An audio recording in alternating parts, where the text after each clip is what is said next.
አላህ ወላሂ ነው ምላችሁ ይህንን ዱዓ አላህን አንድ ቀን ብቻ ነው የጠየቅኩትኝ በህይወቴ ደግሜው አላቅም። የዛሬ ዓመት አካባቢ ነው። ነገር ግን አላህ እስካሁን ድረስ በእያንዳንዱ ቀኖች ውስጥ የዱዓውን ውጤት ያሳየኛል። ዱዓውን ከመጀመራችን በፊት ግን የምትወዷቸው ሰዎች ጋር በደንብ እንዲደርስ ቪዲዮውን ሼር አድርጓቸው። ላይክም እያረጋችሁ ጀምሮ አሁኑኑ ላይክ አድርጉ። ቁርአን ላይ ያለ ዱዓ ነው። ነቢዩላህ አዩብ አለይሂ ሰላም ከ18 ዓመት የበሽታ ስቃይ በኋላ እጃቸውን ከፍ አደረጉና ረቢ አሉ፣ ጌታዬ ሆይ አሉ፣ ኢኒ መሰኒ የዱር እኔ እኮ መጥፎ ነገር አግኝቶኝ ነው ያለሁት አሉ። በሽታ ውስጥ ነው ያለሁት። ታዲያ አንሳልኝ አድነኝ ምናምንም አይደለም የምለው። ወአንተ አርሐሙ ራሒሚን አሉ። የአዛኞች ሁሉ አዛኝ የመሐሪዎች ሁሉ መሐሪ አንተ ነህ አሉ።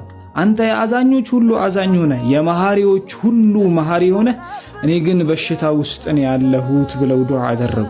አላህም ምን አለ? ፈስተጀብና አለ፣ ዱዓውን ተቀበልነው አለ አላህ። ለሱ ብቻ አይደለም ለቤተሰቦቹ ብቻማ አይደለም፣ ከሱ በኋላ ለሚመጡት ሰዎች እሱን መሰል ለሆኑ ሰዎች በዚህ ዱዓ ጭንቀታቸውን እናነሳላቸዋለን አለ አላህ ሱብሓነሁ ወተዓላ። ወላሂ ነው ምላችሁ ይህንን ዱዓ አንድ ቀን ብቻ ከልባችሁ አላህን ጠይቁት። ለእስቲጃባው እኔ ምስክር ነኝ። ሐላልን የሚበላ ሰው ልቡ ለስላሳ ነው። በሰው ችግር ይጨነቃል፣ በሰው ሞት ያዝናል፣ በሰው ህመም የሆነች ጥረት ያደርጋል። በቃ ለሰዎች ይጨነቃል፣ ድርቅናም የለውም። ከምንም በላይ ደግሞ ሐላልን የሚከስ